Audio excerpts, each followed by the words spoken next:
Bentar. Pak Filipus aman, Pak Filipus. Gimana kok nggak ada suara? Aman, Pak. Wah, kok tumben nggak ada suara. Biasanya muncul. Iya, oke. Baik, sebentar. Saya pindah posisi. Nah, oke. Bentar. Hmm,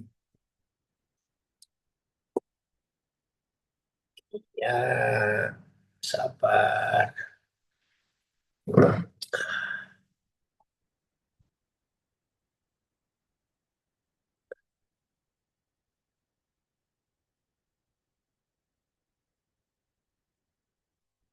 Saya nggak dapat meja yang bagus. Jadinya,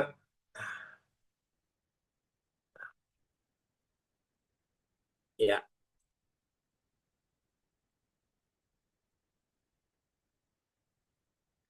Puji Tuhan, kita bertemu lagi dalam hadirat Tuhan. Tema kita hari ini hidup yang bernilai. Ya, saudara, nilai dengan harga itu beda. Ya, saya ulangi, nilai dengan harga itu beda. Bedanya di mana? Harga itu ada angkanya. Misalnya 10.000, 20.000, ya 2 juta. Tapi nilai bukan itu. Contoh, orang yang nggak ngerti barang antik, lalu ditunjukkan ada sebuah benda yang nggak ngerti. Seperti contoh, saya juga nggak ngerti barang-barang antik. Barang itu kelihatan jelek sekali. Ya, jelek. Udahlah, saya nggak bisa bayangkan, pokoknya jelek. Nah, kalau dilihat harganya, wih, itu mahal sekali. Nah, kenapa barang jelek begitu, tapi ini antik, kok mahal sekali? Sebab nilai di balik barang antik itu yang tidak bisa dinilai dan dihargai dengan angka uang. Nggak bisa. Apalagi kalau barang antik itu dibuat, misalnya aja 1.600 tahun yang lalu. Jadi pada abad yang keempat, misalnya abad ketiga. Wih, nah itulah nilai, bukan harga. Oke, orang yang nggak mengerti barang antik memang susah untuk memberi penilaian. Tapi yang ngerti, waduh, barang jelek pun harganya bisa lebih daripada selangit. Oke, kita lanjutkan. Nilai itu ditentukan bukan dengan beratnya. Nilai tidak ditentukan dengan besarnya. Ya, barangnya besar, enggak. Belum lama seorang teman dia menunjukkan saya ya, piring kecil, ya, lebih kecil dari piring apa lepek untuk minum kopi itu, kecil. Tapi ini dari dinasti Tiongkok yang dibuat kira-kira pada abad ke-7. Memang bagus. Kalau saya lihat itu bagus. Dan itu sebuah timbangan di zaman dulu. Saya nggak ngerti gimana cara mereka nimbang. Nah, kagetnya harganya itu hampir 600 juta rupiah. Nah, saya bilang kepada orang ini, kalau toh saya punya uang, saya pun nggak akan beli. Apalagi saya nggak punya uang, ditawari ini, saya jelas tidak mau. Tapi nilainya, apalagi barang ini cuma ada satu di dunia. Tidak ada duanya. Wah, kolektor barang antik, wah akan mengejar, ya akan mengejar barang seperti ini karena cuma satu di dunia. Nah, dari awal ini, kisah ini, maka kita menemukan. Saudara, kita ini hanya satu di dunia, nggak ada yang sama.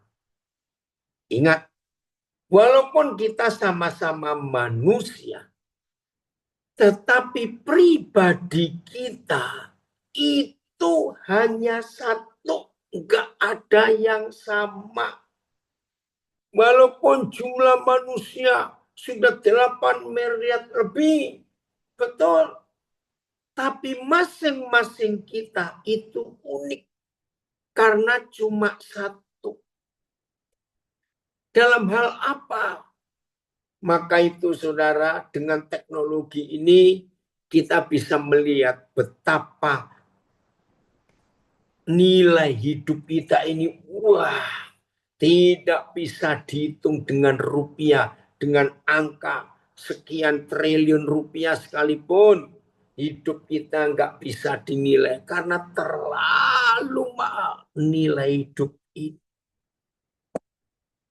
Lihat saja sidik jari kita. Ini loh, yang cuma jempol kecil, berapa sih luasnya? Tapi ini seluruh dunia nggak ada yang sama. Semuanya beda. Retina mata kita. Maka itu IKTP nggak cuma pakai tanda tangan, tapi retina ini beda sedunia. Bahkan iris mata, ya sayatan mata kanan dan mata kiri kita itu beda. Walaupun di kepala yang sama ini. DNA kita beda. Betul. Ini dari Sorong komen. Kejadianku dahsyat dan ajaib. Nilainya sangat berharga karena Tuhan yang menenun. Setuju pun. Saudara, kita ini tak ternilai. Karena cuma satu di dunia.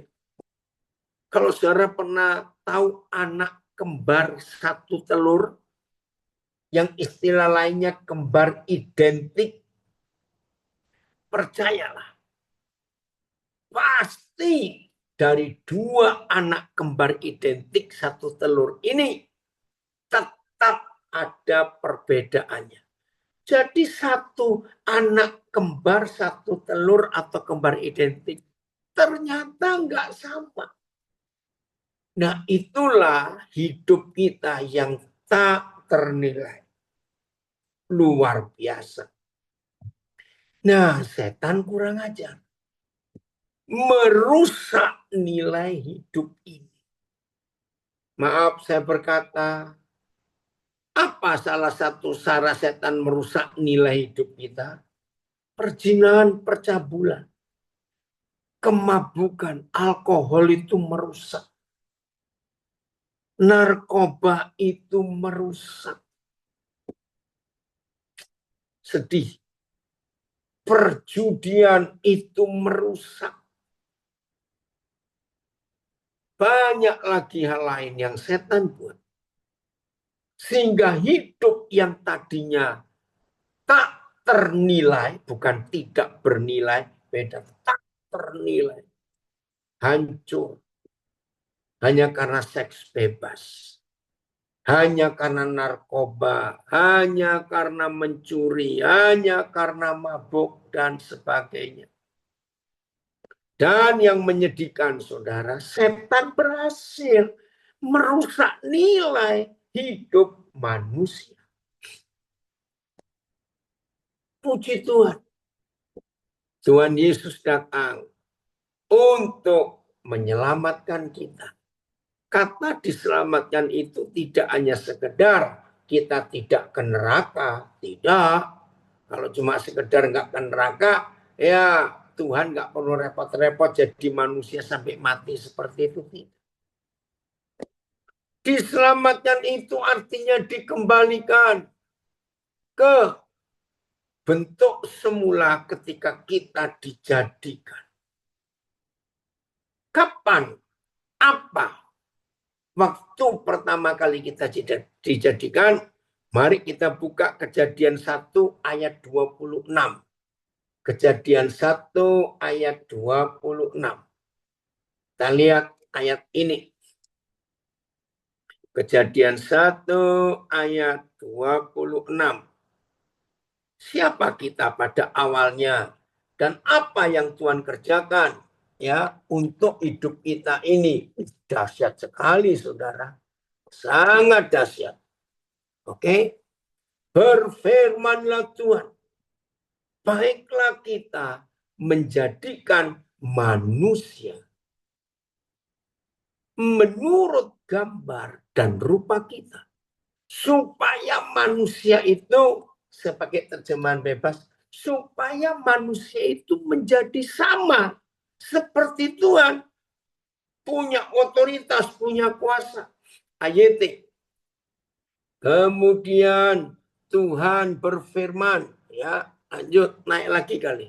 Sekarang mari kita membuat manusia dalam rupa kita, menurut keserupaan kita. Biarlah mereka berkuasa seperti kita, kata Tuhan. Ya. BS.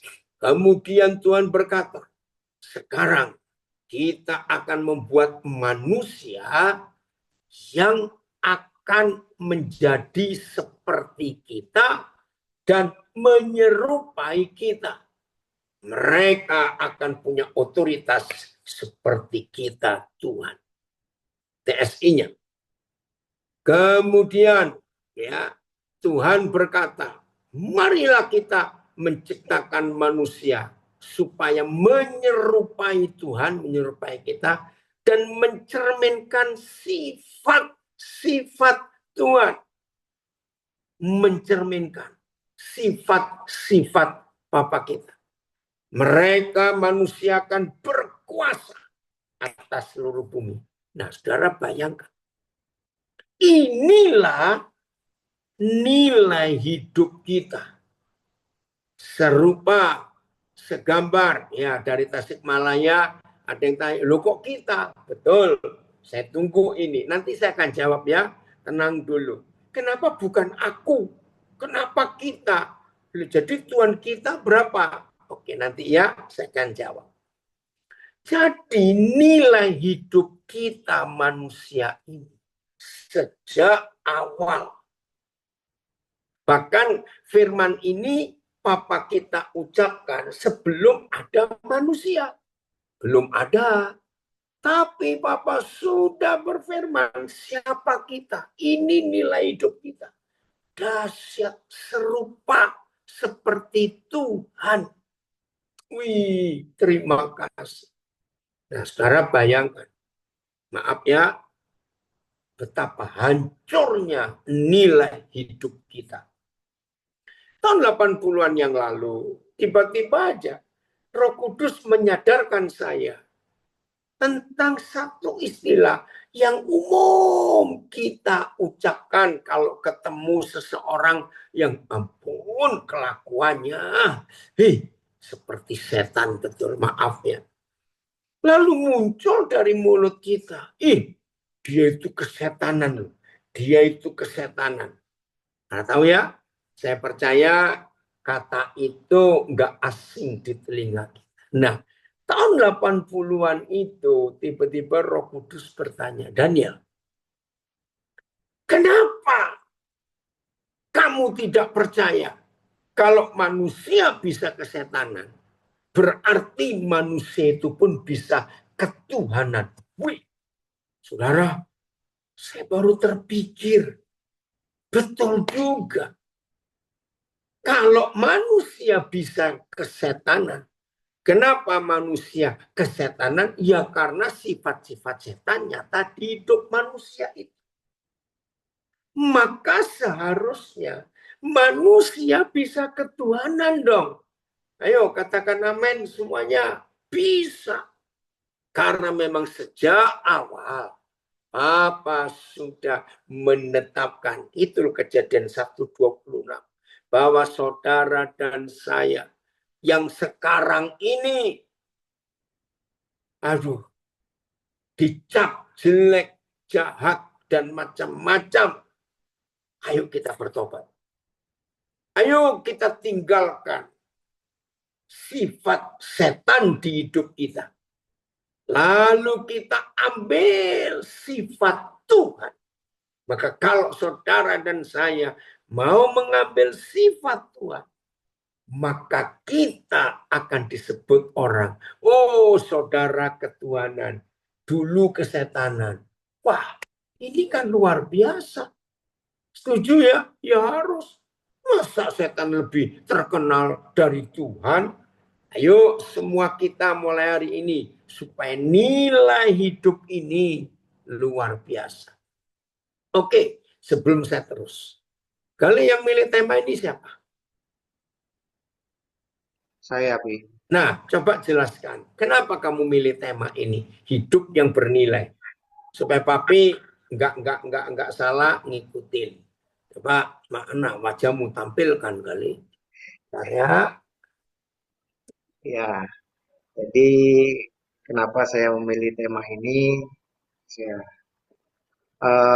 Ada satu ilustrasi bahwa ada satu orang anak ketika dia bertanya kepada ibu, dan pertanyaannya itu begini, Ibu, bagaimana hidup ini bisa bernilai?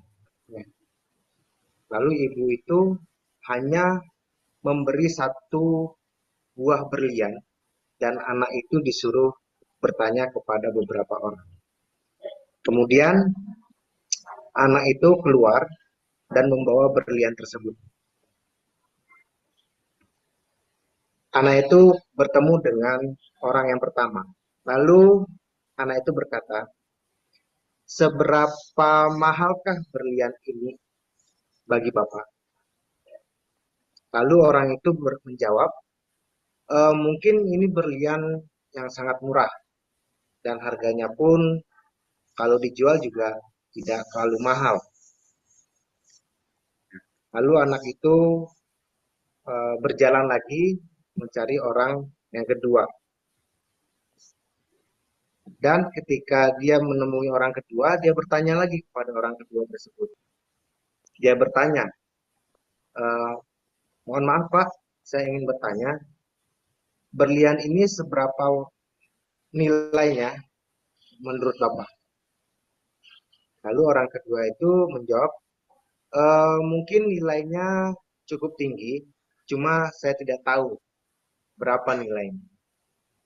Nah, lalu anak itu membawa berlian tersebut kepada kolektor berlian. Ya. Lalu dia menemukan eh, seorang kolektor berlian. Lalu anak itu bertanya kepada kolektor berlian tersebut, "Pak, seberapa berharga dan bernilainya berlian ini di mata Bapak?" Sang kolektor berlian itu sangat takjub dengan berlian yang dibawa oleh anak itu. Wah, ini berlian yang cukup mahal dan nilainya tak terhingga. Dan barang ini cukup diminati oleh banyak orang.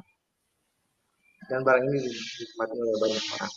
Nah, simpan aja berlian ini nak, sebab berlian ini nilainya cukup tinggi.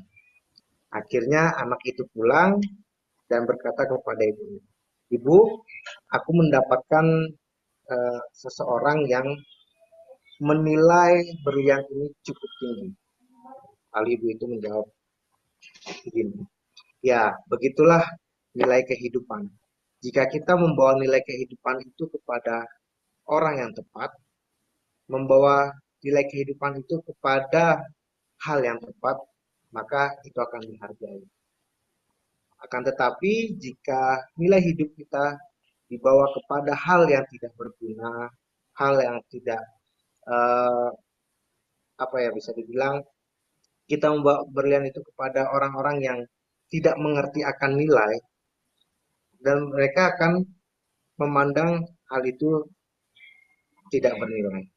Nah, jadi kenapa saya memilih tema ini? Sebab setiap kehidupan kita ini meskipun kita ada di dalam penjara, meskipun kita ada dalam situasi yang tidak memungkinkan, bahkan kita tidur dengan banyak orang dalam satu sel, bahkan ya kita tidak bisa menikmati suasana luar dan banyak pikiran-pikiran. Nah, Tuhan sudah memberi nilai kepada kehidupan kita bahwa hidup kita ini sangatlah bernilai dan ya, harganya pun mungkin tidak bisa dibayar dengan harga. Ya, jadi ya tema ini saya ambil supaya hidup kita ini selalu memberi dampak kepada setiap orang bahwa hidup kita ini bernilai, begitu. Jadi itu Papi tema Ya, yang terima kasih. Nah, jadi setelah kita membaca Kejadian 1:26, maka kita harus tahu menempatkan diri kita ya di hadapan siapa. Betul ya? Kalau kita ketemu orang yang salah, maka hidup kita dinilai salah juga. Ya. Panggilan itu sekali dua kali. Gimana itu? Mana itu? Di mute, ribut. Ya, ya. Saya ulangi ya. Jadi setelah kita tahu maksud Gale, bagaimana ya nilai hidup itu ternyata sangat ditentukan kita ini ada di mana. Ya, kita ini ada di mana. Terima kasih Gale. Oke, saya lanjutkan sekarang. Nah, setelah kita tahu siapa kita, ternyata Tuhan jadikan kita serupa dan segambar dengan Dia. Dengan kata lain, saudara dan saya ini, walaupun kata ini nggak tepat ya, tapi untuk mempermudah. Ternyata kita ini duplikatnya Tuhan yang ada di dunia. Jadi kalau ada orang ingin lihat dan tahu Tuhan itu seperti apa, maka mulai hari ini saudara dan saya harus berani berkata seperti firman Tuhan ini.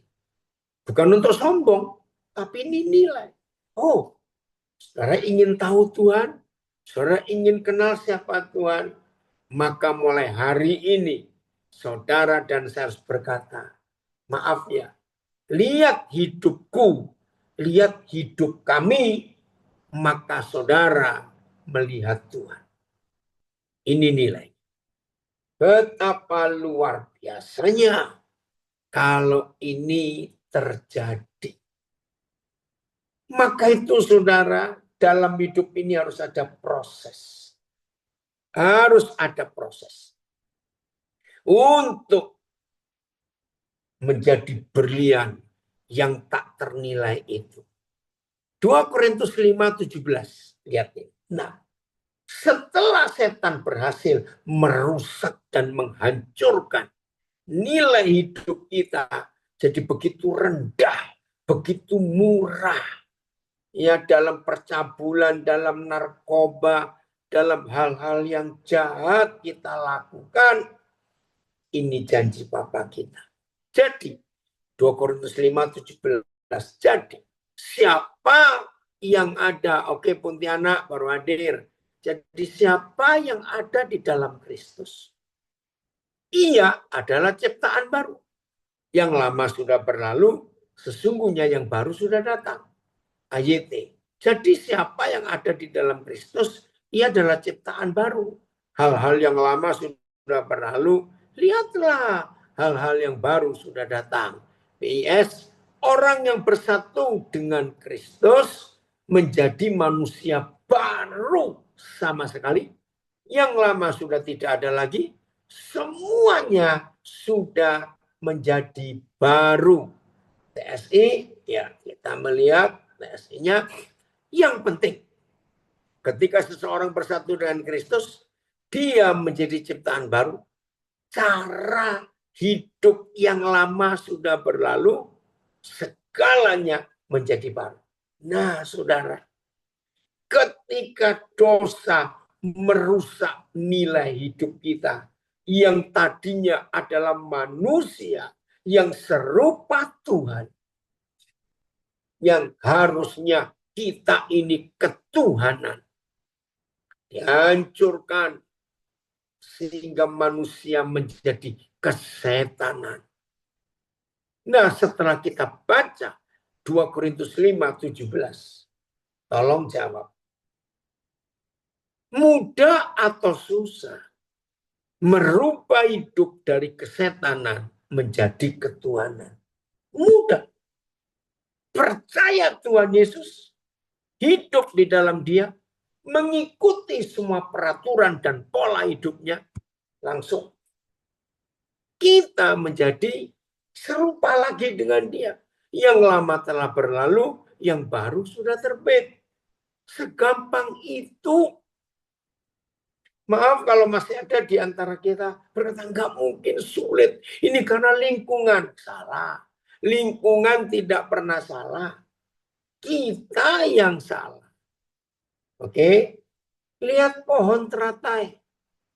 Tidak ada pohon teratai yang tidak tumbuh dan hidup di lumpur. Aneh. Jadi pohon teratai itu tidak bisa hidup kalau nggak ada lumpur. Mendengar kata lumpur nggak ada bagusnya sama sekali. Betul? Justru mendengar kata lumpur langsung konotasi kita, ih kotor itu. Betul. Diki, kamu ada belajar ini. Mendengar kata lumpur ada. Ya, pasti orang nggak suka. Tapi aneh. Begitu pohon teratai yang tidak bisa hidup tanpa lumpur. Tapi aneh, pakai juga. Nah, kamu masih di Manado. Ya.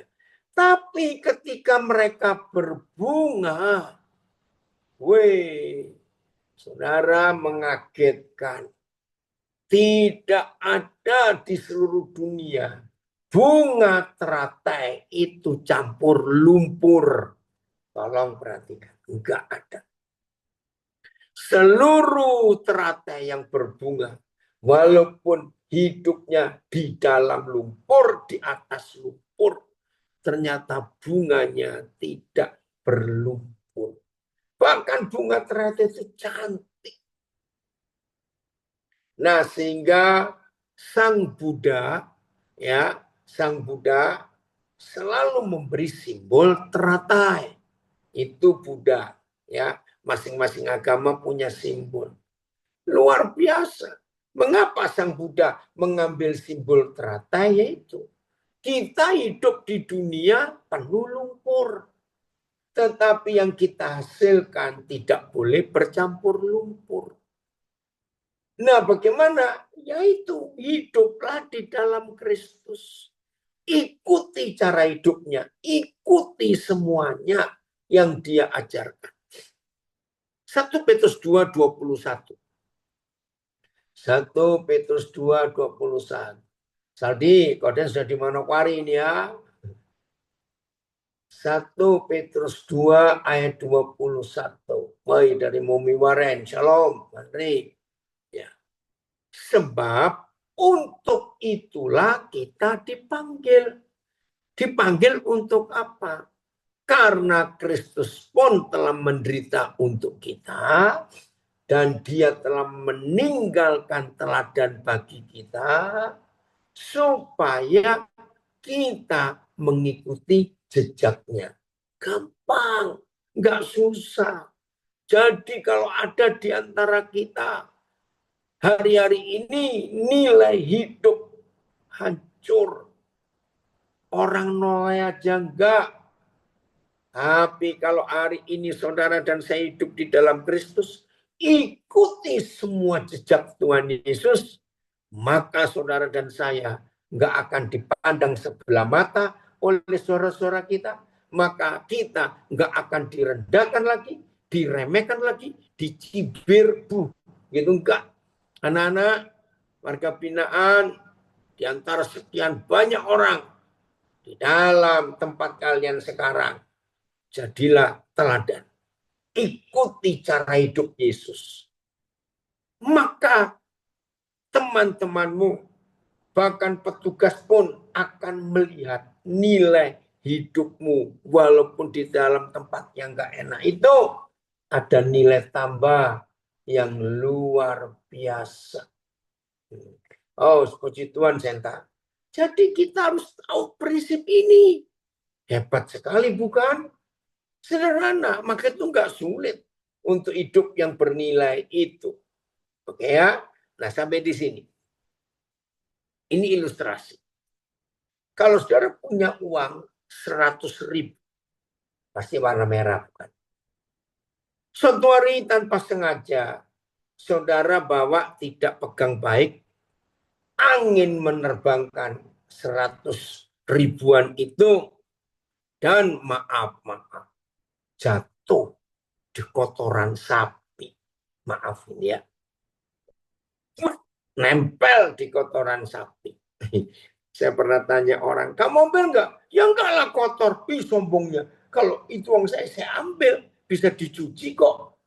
Oke? Nah, walaupun uang 100.000 ini jatuh di atas kotoran sapi, nilainya jadi 70.000, jadi 95.000, atau tetap 100.000. Nah, itu nilai. Tetap nilai nggak akan. Woi, Banjarmasin, kenapa harus keluar? Kok cepat sekali? Ya. Saudara perhatikan ini, nggak mungkin nilainya berubah, dia tetap 100.000. Anak-anak warga binaan, perhatikan, dimanapun kalian berada, kalau kalian itu emas, maaf, maka emas yang kecemplung WC, maaf, emas itu tetap emas. Walaupun di antara, maaf, tumpukan kotoran orang, tetap emas, tidak berubah. Jadi karena kesalahan, maka kita ada di tempat yang gak enak. Tapi karena hampir tiap hari ada yang datang melayani dengan firman, ibadah, apalagi dengan sungai kehidupan ini seminggu 3 kali, Senin, Rabu, Jumat, seharusnya kita berubah. Nah, waktu perubahan hidup ini terjadi, oi, Brian Wong, hebat. Ini kami lagi diskusi tentang anakmu ya. Tunggu dulu. Ketika kita sebagai emas, tetapi terperosok di tempat yang tidak enak ini. Tolong dicatat, kita tetap emas. Nilainya nggak berubah. Maka itu pertahankan nilai ini supaya kita tetap. Kalau tidak, setan terus menghancurkan. Maka itu pilih yang benar. Ya, pilih yang benar. Betul, Andero? Kalau kita bisa memilih yang benar, nilai ini tidak akan ada perubahan. Ya, emas dimasukkan ke WC, emas dibuang kemana saja, dia tetap emas. Nggak berubah nilainya.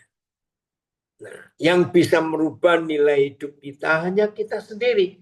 Karena kita milih yang salah. Dan rugi sekali kalau sampai kita milih yang salah. Maka itu mulai hari ini kita hidup betul-betul mengikuti jalan Tuhan. Ya, haleluya, berubah jadi naik level yang lebih tinggi dari sebelumnya. Dari Australia ini beri komen, puji Tuhan. Nah, tapi harus ada di dalam Kristus. Kalau kita tersembunyi di dalam Kristus, maka yang jelek-jelek habis semuanya. Ya, dimasukkan, disedot di dalam Kristus. Terima kasih Bapak untuk jaminan yang luar biasa ini. Baik, sebelum kita terus kembali untuk pertanyaan Tasikmalaya. Betul. Kenapa kita? Ya, karena tadi kejadian 1:26. Saudara, tapi saya minta kalau saudara masih pegang doktrin-doktrin tertentu dan tidak bisa menerima penjelasan saya, saudara jangan berkata saya sesat. Tunggu dulu sampai selesai. Ya, semua ngikuti, bukan cuma warga binaan. Karena sampai hari ini kejadian 1:26, baiklah kita menjadikan manusia yang serupa dan segambar dengan kita.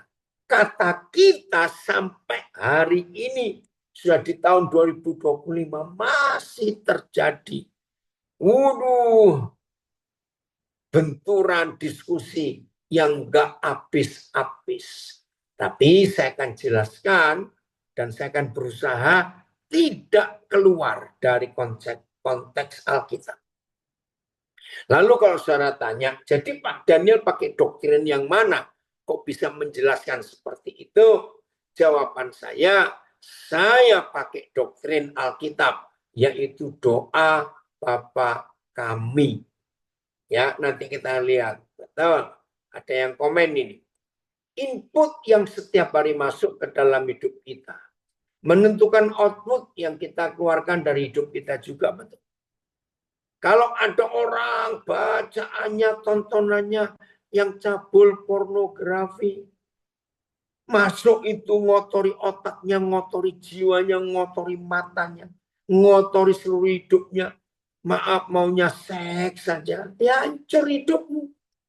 Maka itu apa yang kita masukkan, inputnya apa? Jangan salah input, ya. Ayo kita masukkan kebenaran. Maka hidup kita akan jadi hebat. Oke. Kita sekarang buka ayat 27. Kejadian 1. Maaf ya, saya nyimpang dulu. Keluar dari topik hidup yang bernilai. Karena tadi waktu kita membahas nilai hidup kita itu apa dan seperti apa. Ya kejadian 1:26. Kita ini serupa dan segambar dengan Tuhan. Ternyata betul ada yang tanya. Ya, weh, anak, rupanya belum kontaknya si Mercy, anak yang perlu mau pinjam laptop. Ya wes, nanti aja. 27 kali. 27. Ya. Maka Tuhan menciptakan manusia itu pelan-pelannya. Kami, puji Tuhan kamu muncul. Maka Tuhan menjadikan manusia itu, menciptakan manusia itu menurut gambarnya, menurut gambar Tuhan. Diciptakannya dia tunggal. Perhatikan, ini penulisan penting sekali. Oke, saya ulangi pelan-pelan.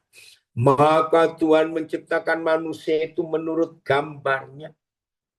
Menurut gambar Tuhan, diciptakannya dia. Seluruh Alkitab bahasa apapun, maka manusia ini, oh lupa, pakam harus keluar, kok cepatnya. Ya. Diciptakannya dia, tunggal. Tapi ternyata dia ini bukan tunggal, titik koma. Yaitu laki-laki dan perempuan. Diciptakannya mereka. Nah ini unik. Jelas kalimat sebelumnya, maka Tuhan menciptakan manusia itu menurut gambarnya, menurut gambar Tuhan diciptakannya dia. Jelas ini dia, tunggal. Titik koma. Laki-laki dan perempuan diciptakannya mereka. Nah, lihat itu. Kenapa dia bisa jadi mereka? Loh, siapa dia? Siapa mereka? Pelan-pelan. Ya, ini luar biasa. ternyata manusia itu adalah laki-laki dan perempuan. Begitu laki-laki dan perempuan dinikahkan, maka dua menjadi satu, bukan? Betul? Kalau jari saya begini, ini dua. Ya. Kalau saya buat begini, maka kelihatan satu. Saudara, ini luar biasa. Oke. Nah, bagaimana laki-laki dan perempuan itu menjadi tunggal dia? Ayat 28. Lihat ayat 28. Masih Kejadian 1. Tuhan memberkati mereka. Siapa mereka? Laki-laki dan perempuan. Diberkati untuk apa? Untuk menjadi satu. Dalam bentuk apa? Dari apa? Satunya laki-laki dan perempuan. Jamak laki-laki dan perempuan diberkati, lalu mereka menjadi satu, bukan dua lagi. Siapa satu di sini? Suami istri. Wah, ini luar biasa. Jadi suami istri itu kan memang dua orang, laki perempuan. Tapi begitu diberkati untuk dinikahkan, maka dua menjadi satu. Kepala, maka tubuh laki-laki dipotong, lalu kepala perempuan dipotong, maka kepala perempuan dipasangkan ke tubuh laki-laki, itu yang dikubur, yang hidup dari dua menjadi satu ini, laki-laki adalah kepala, suami istri adalah tubuh. Wah, ini luar biasa, saudara. Keren sekali, bukan? Nah, itulah dia yang adalah mereka. Dan mereka supaya jadi dia dinikahkan jadi suami istri. Kembali ke ayat 27. Ayo ya, maaf. Doktrin gereja di mana saja. Saya juga percaya, karena itu doktrin gereja. Tuhan itu digambarkan sebagai seorang ayah, Bapa kami dalam surga. Maka kalau dia Bapa, ayah, nah ini kalau mau jenis kelamin, ya, kalau jenis, oh sudah toh, tapi kok dia nggak bisa daftar, anak waktu itu, karena nggak ada laptop, oke nggak apa-apa, nanti kita diskusi. Nah, ketika Tuhan itu yang didoktrin sebagai Bapa, lalu kalau pakai jenis kelamin itu pasti laki-laki. Maaf ya, maaf. Lalu kalau perempuan juga dijadikan serupa dan segambar dengan Tuhan. Saya baca lagi ya. Ayat 27, ada TSI-nya enggak? Coba Filipus naik, ada ya. Maka Tuhan mencipta manusia menurut citranya. Dalam citra Tuhan, dia telah menciptakannya laki-laki dan perempuan. Dia telah menciptakan manusia. Nah, pertanyaannya, kalau Tuhan itu Bapa saja, lalu manusia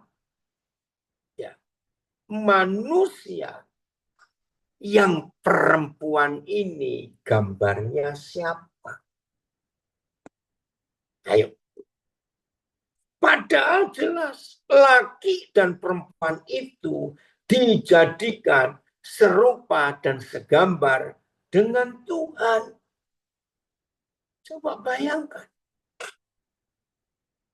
Ini yang kita lupa.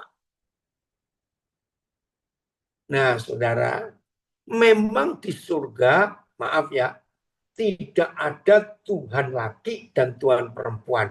Itu tidak ada.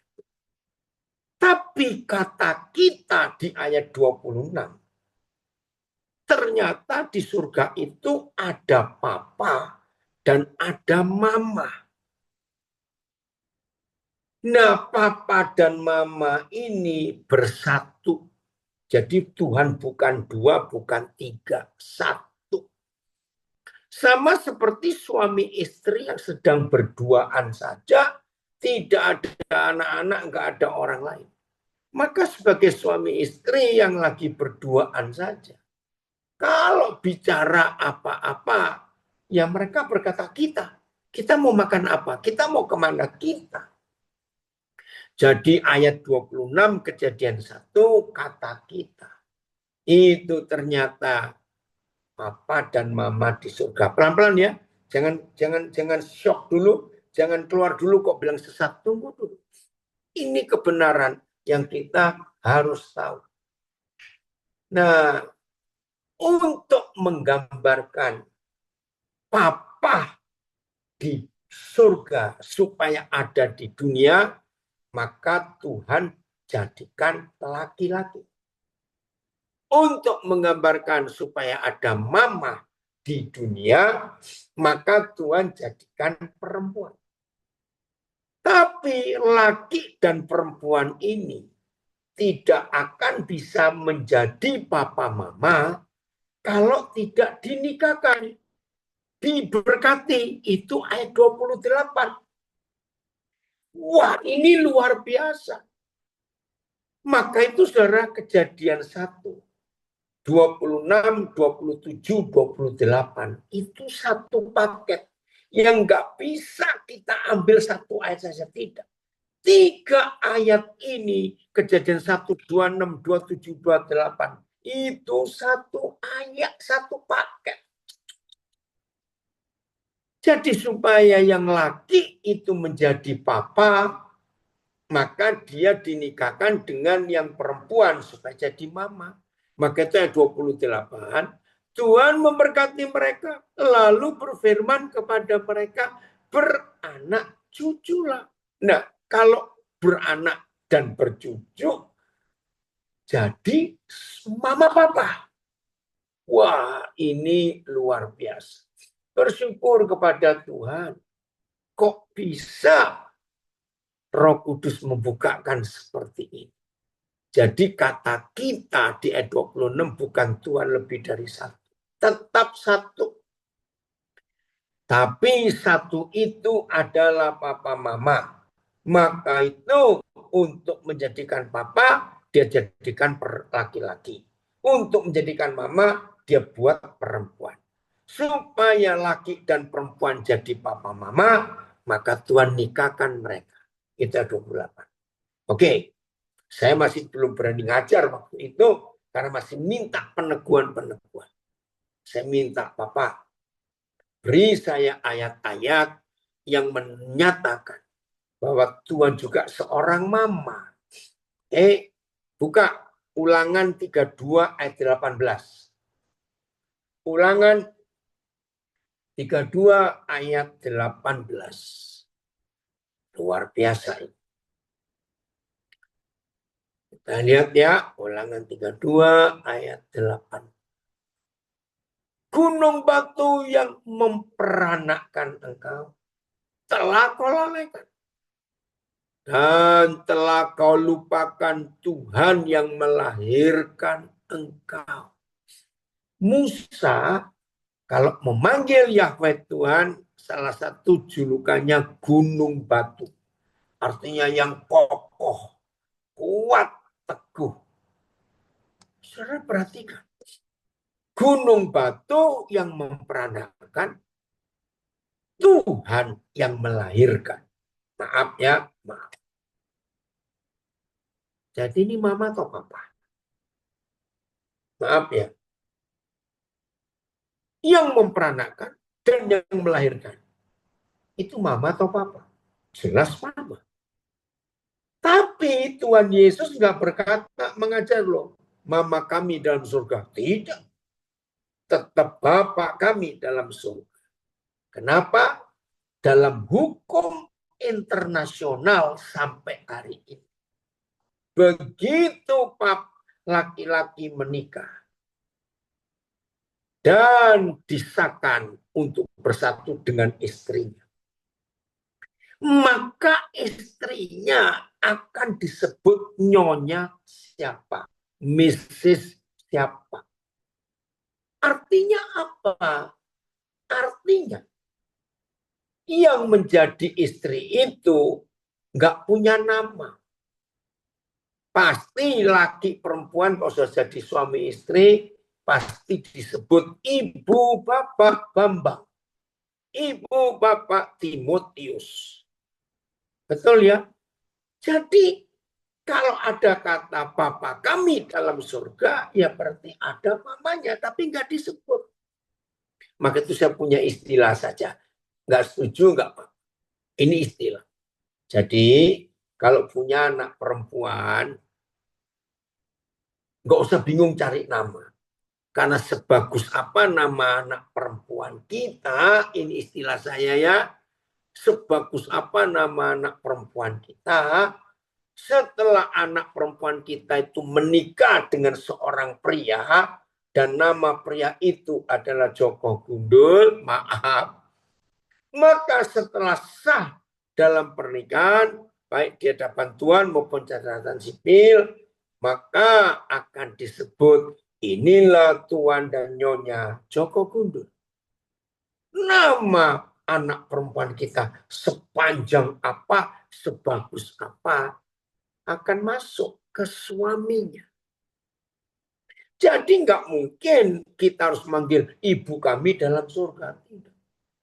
Nah, jadi menurut ulangan 32:18, kita tahu sekarang bahwa ternyata di surga itu ada papa mama. Hanya kita nggak boleh panggil ibu kami dalam surga. Tidak, tetap bapak. Karena itu kepala. Ya, maaf ya, yang Tasikmalaya tanya atau siapa saya ikut dengar, kalau nggak puas, nggak apa-apa. Saya hargai saudara.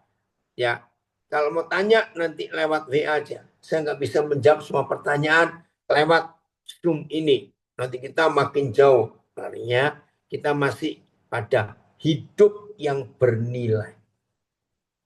Jadi ya bisa dimengerti Tasikmalaya. Terima kasih, puji Tuhan. Jadi setelah saudara dan saya rusak karena dosa, hancur karena dosa, najis karena dosa, begitu kita bertemu Tuhan Yesus dan kita tinggal di dalam Dia, hidup kita diubahkan, dipulihkan, menjadi serupa dan segambar dengan Dia. Wah, maka yang kesetanan-kesetanan tadi, semua kita mulai hari ini ketuhanan.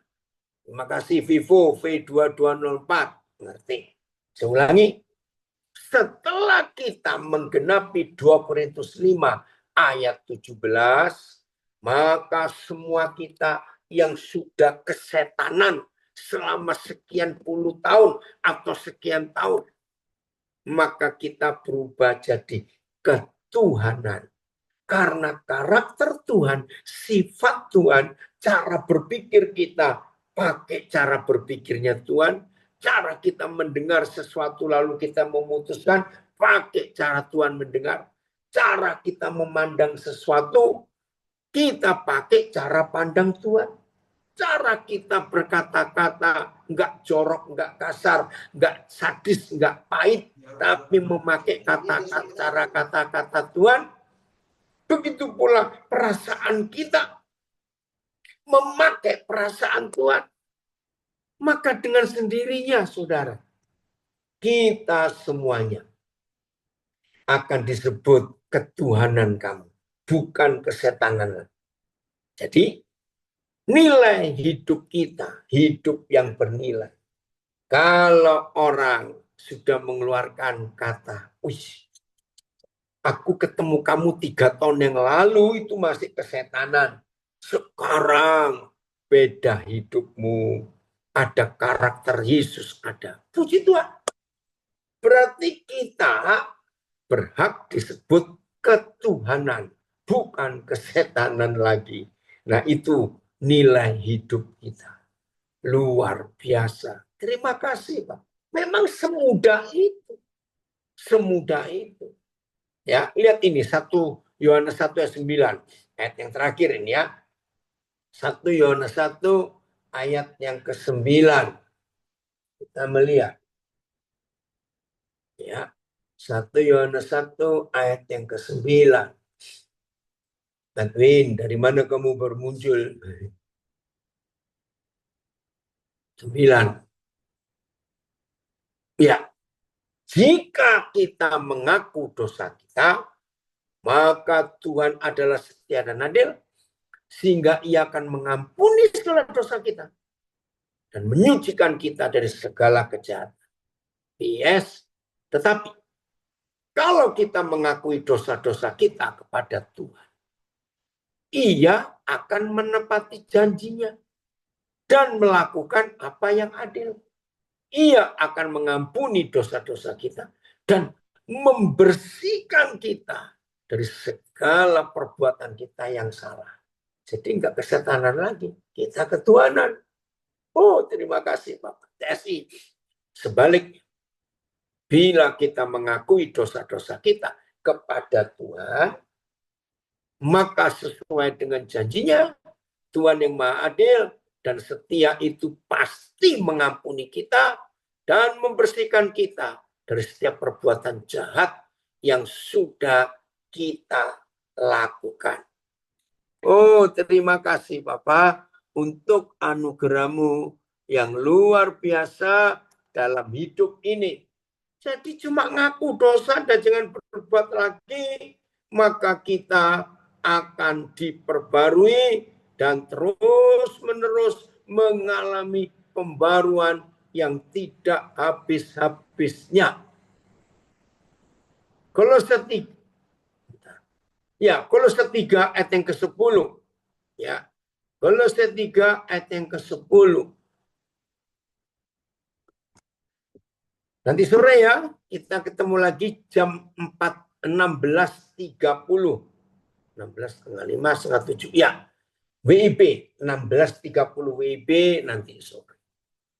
Dan telah mengenakan manusia baru yang terus-menerus diperbarui untuk memperoleh pengetahuan yang benar menurut gambar penciptanya. Haleluya. Jadi begitu saudara dan saya hidup di dalam Kristus, maka kita tiap hari diperbarui. Ayat, kenakanlah manusia baru yang terus-menerus diperbarui dalam pengetahuan, pengenalan sesuai dengan gambar. Naik lagi, Phil. Ya, sesuai dengan gambar dari penciptanya. BS, kalian sekarang, kita sekarang sudah diberi hidup yang baru. Kita adalah manusia baru yang sedang diperbarui terus-menerus. Sudah ada kata sedang, itu proses. Ya, terus-menerus lagi. Nggak apa-apa ya nih, pada sibuk. Ya, ntar sore, jam 16.30 WIB. Ya, saya ulangi, kalian sekarang sudah diberi hidup yang baru. Kita adalah manusia baru yang sedang diperbarui terus-menerus oleh penciptanya yaitu Tuhan menurut rupanya sendiri. Sama bukan dengan Kejadian 1:26 tadi? Maksudnya ialah supaya kita mengenal Tuhan dengan sempurna. TSI. Sekarang, izin Rif Muara Bulian ya. Tetapi sekarang kita sudah diberi pakaian yang baru, yaitu hidup yang baru, yang semakin hari semakin sempurna dalam mencerminkan, lihat ini nilainya ya, dalam mencerminkan sifat-sifat Yesus sendiri. Inilah ketuhanan itu. Tuhan pencipta yang mengerjakan hal itu di dalam diri kita, karena kita sudah mengenal Dia melalui Yesus. Puji Tuhan. Ya udah, ayo kita nikmati hal-hal baru. Nah, dengan cara ini, maka hidup kita akan terus bernilai. Terus bernilai. Kalau saudara punya emas, nilainya nggak akan turun. Naik terus, naik terus. Itulah hidup. Papa, terima kasih. Manusia-manusia jahat, bajingan seperti kami, Tuhan angkat dan pulihkan hidup kami. Dan kami memiliki hidup yang bernilai luar biasa. Muliakan namamu. Karena kami mau disebut ketuhanan, bukan kesetanan lagi. Sehingga kalau orang melihat hidup kami, mereka melihat Tuhan Yesus di hidup kami. Roh Kudus bekerja. Dalam nama Yesus. Amin. Saya kembalikan kepada Us. Yuk. Amin.